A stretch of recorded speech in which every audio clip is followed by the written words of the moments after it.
Bueno, si estamos cansados, si hemos batallado y no hay resultado, si a veces pareciera que las puertas no se quieren abrir o que nuestro corazón se siente afectado, es el tiempo de la gracia. Lejos de Dios vivimos una desgracia humana. Cerca de Dios nos cubre su gracia, de tal manera que podemos confiar en que aquellas cosas que nos han salido mal en la vida van a tener un propósito de bendición.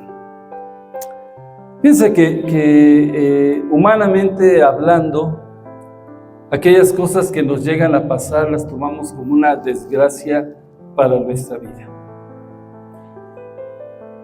Pero cuando confiamos en Dios, aprendemos que las cosas negativas o contrarias que nos puedan pasar tienen un propósito. El problema para nosotros es que mientras estamos pasando por esa situación difícil, no vemos el siguiente nivel. Pidámosle a Dios sabiduría. Padre, te bendigo y te alabo con todo mi corazón porque tú eres bueno, tú eres fiel y porque para siempre es tu misericordia. Gracias por el privilegio que tengo, Señor, de poder presentar tu palabra a mis hermanos. Y mi oración en esta hora es que ellos salgan edificados, llenos, Señor, de tu presencia poderosa y listos para transformar sus vidas.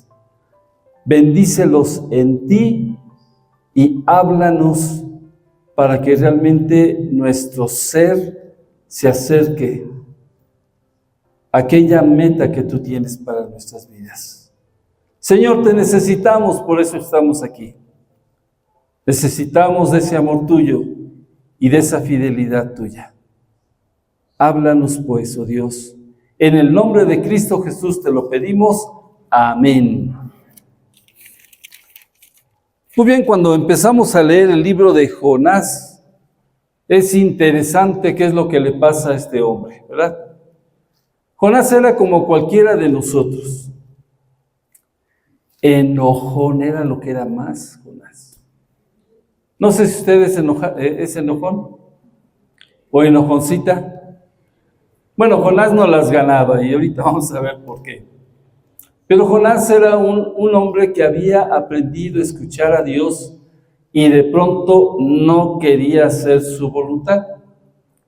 Saben que Dios le dijo a Jonás, dice, vino a mi palabra, Dios me habló y me dijo, ve a tal lugar y háblales a estas personas, a Nínive, a una ciudad de Babilonia, porque yo los voy a destruir.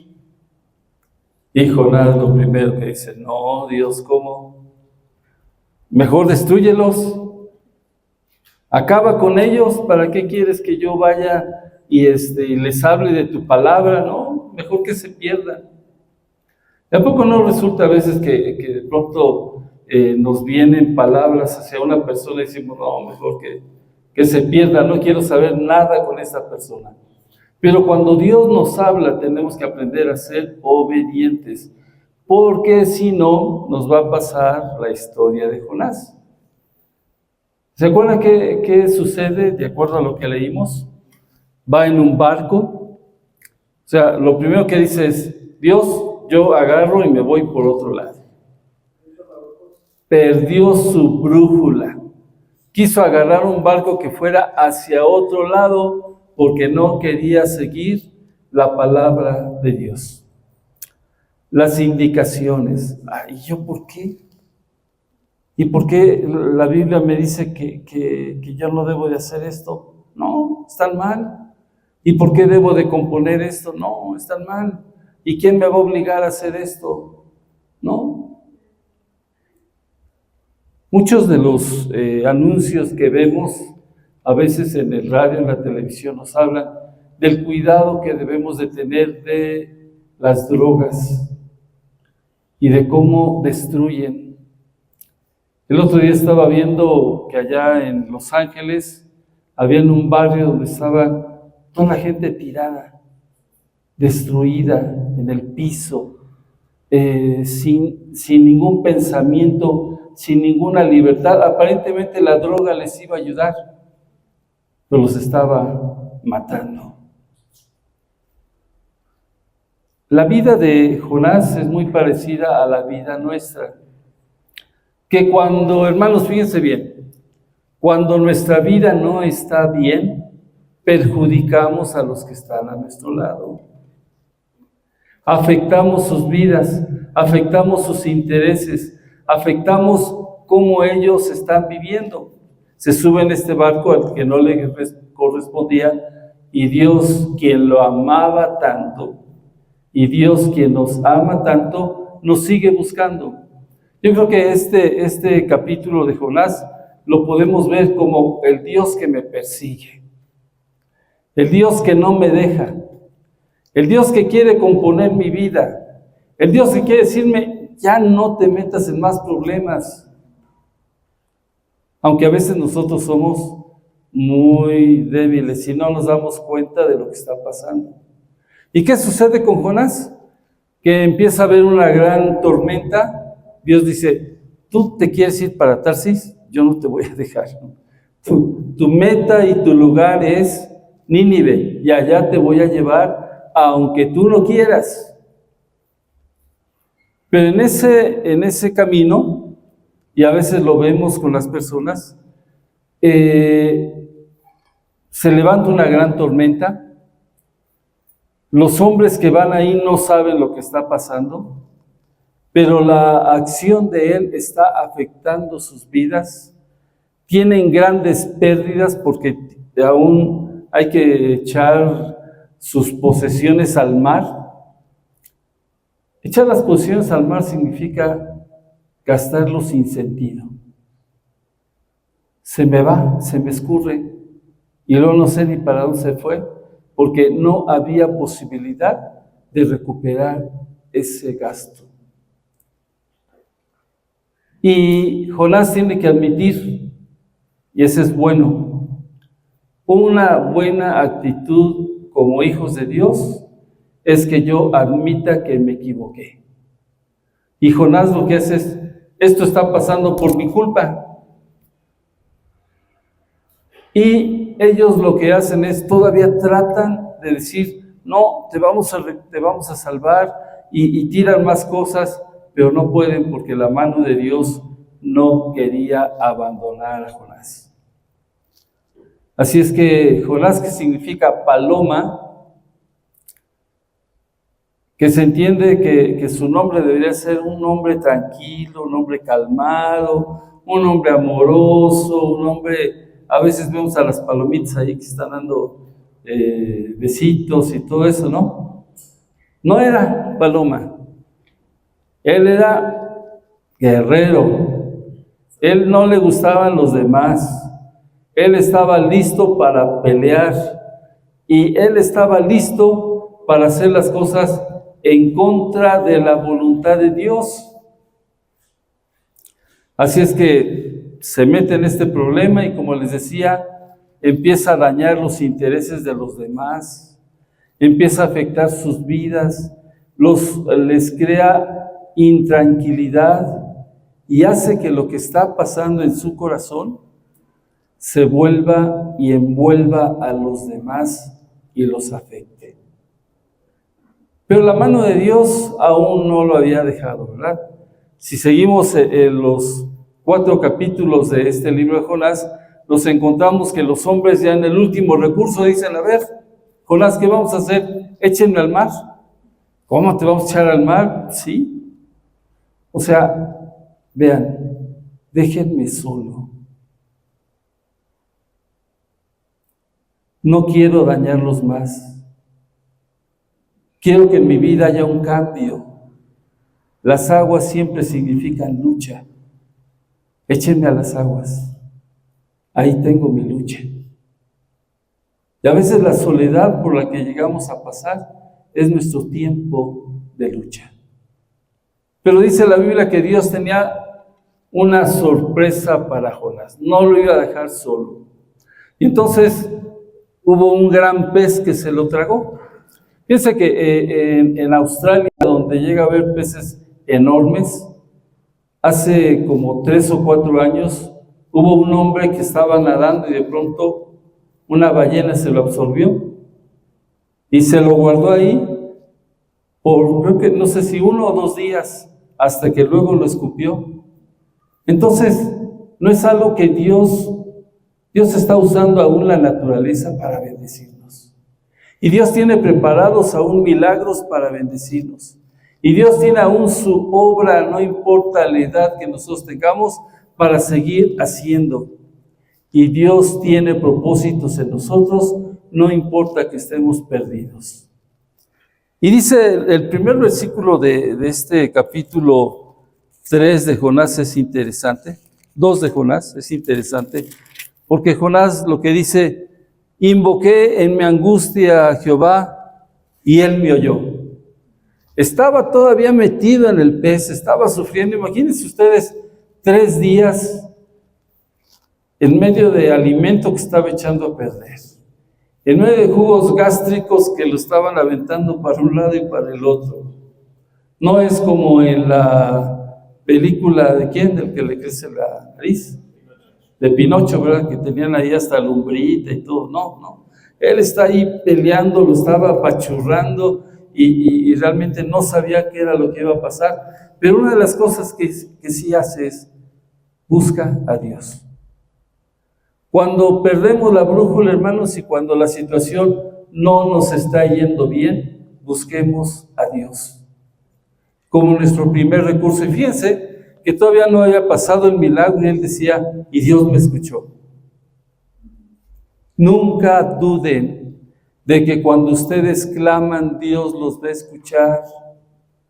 Aunque sea la oración más sencilla, aunque sea solo Dios sálvame, Dios ayúdame, Él está escuchando y va a responder a nuestras vidas.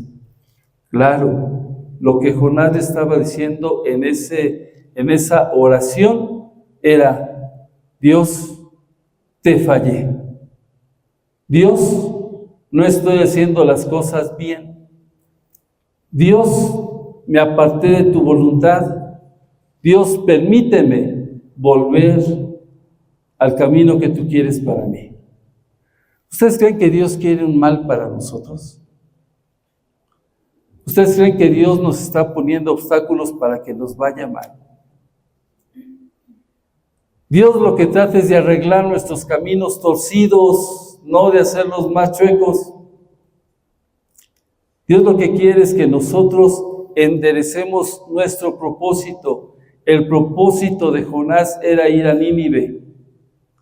¿Cuál es el propósito de usted en su vida?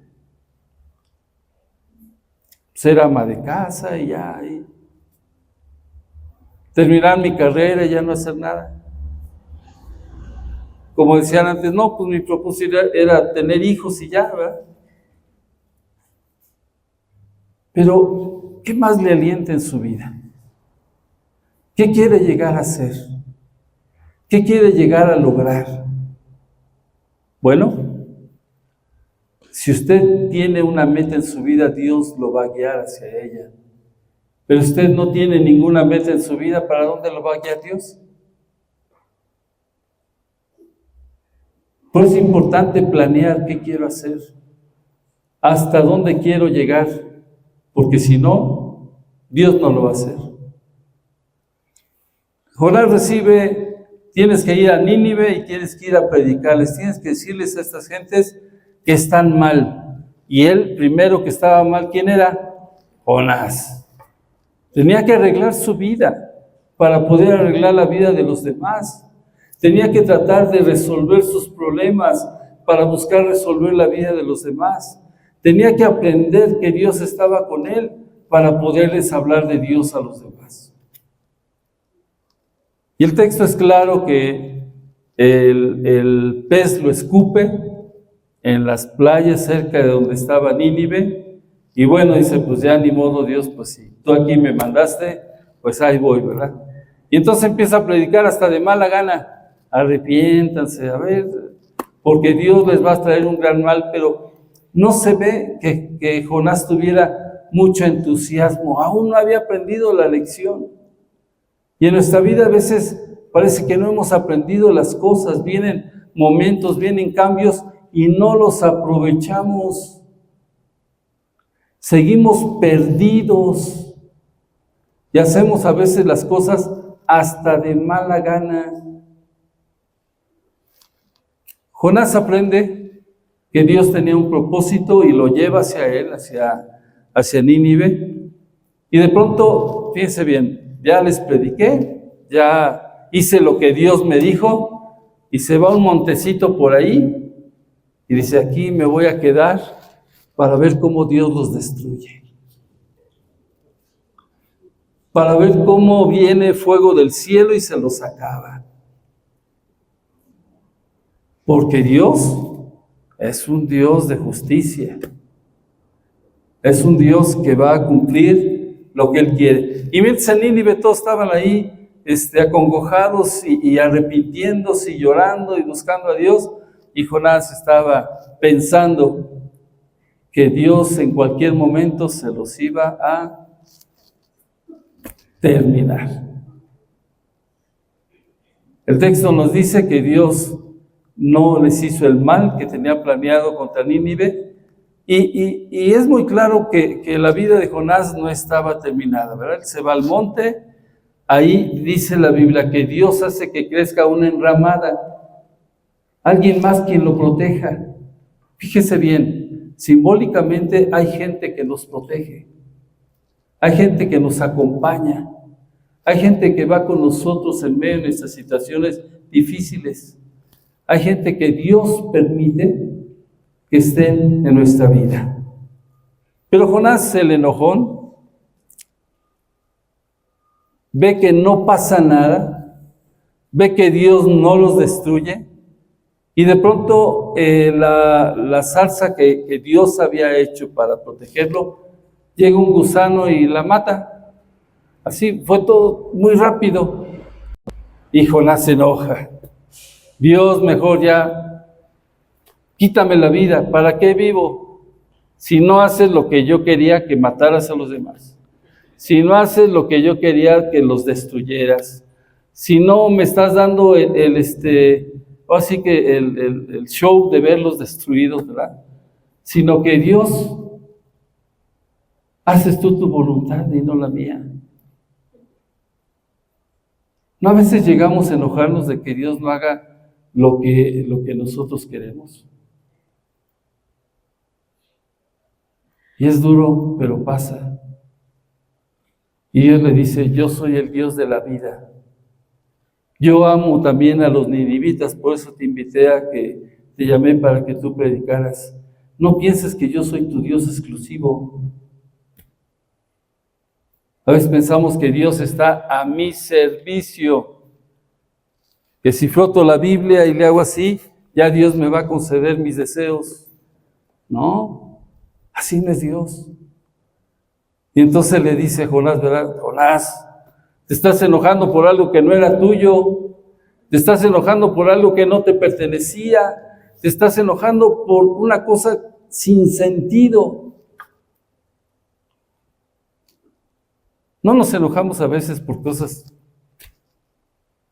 rápidas? Hay algunos hermanitos que somos así como cerillos, ¿verdad? Nomás nos sueltan tantito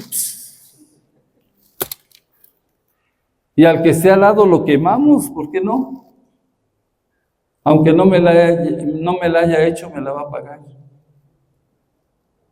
El corazón de Jonás tuvo que aprender, hermanos, que Dios lo amaba mucho, que Dios no lo iba a dejar, que aunque hubiera costo en otros, Dios iba a seguir con él, y que era importante que no se enojara. Dicen en el Nuevo Testamento el apóstol Pablo, enójate, fíjense que sí nos permite la Biblia que nos enojemos. Dice, pero no peques. O sea, no es malo enojarnos, es malo vivir siempre enojados, ¿verdad? Pero no es malo enojarnos. Pero dice, no se ponga el sol sobre tu enojo. ¿Qué la Biblia nos quiere decir? Sana, antes de irte a dormir, resuelve las cosas. No las dejes para otro día, porque nosotros somos así. Y mañana, y mañana, y mañana, y no lo hacemos. Pues Dios, quien nos ama tanto, el Dios quien es fiel, quiere que aprendamos de la vida de Jonás, que Él nos va a perseguir hasta que hagamos su propósito. Que Dios, quien nos ama tanto, nos va a seguir. Y aunque estemos metidos en el problema que estemos metidos, Dios nos va a sacar. Pero que también pongamos de nuestra parte. Pongamos amor en lo que hacemos. Y no dejemos que el enojo sea mayor que la gracia de Dios. Oremos. Padre, te doy gracias por tu palabra que es viva y eficaz, penetrante. Y confío que tu palabra a cada uno de mis hermanos y a mí nos haya llegado a nuestro corazón. Y que, Señor, a través de los ejemplos de la Biblia, los podamos enfocar en nuestra vida para que seamos transformados,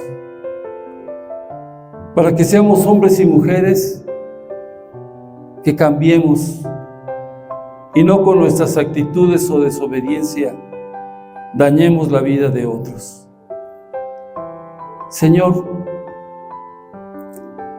aún en medio de este caminar de Jonás, aún en medio de esta vida desequilibrada que él vivió, aún en medio de andar sin brújula en su vida, aprendió algo, que tú sigues fiel, que tú continúas guiándonos y que tu mano jamás se apartará de nuestras vidas. Señor, bendice a mis hermanos y hermanas y que sea tu gracia y tu paz sobre sus corazones. Gracias por hablarnos en esta hora. Permítenos ahora vivirlo y aplicarlo. En Cristo Jesús te lo pedimos. Amén.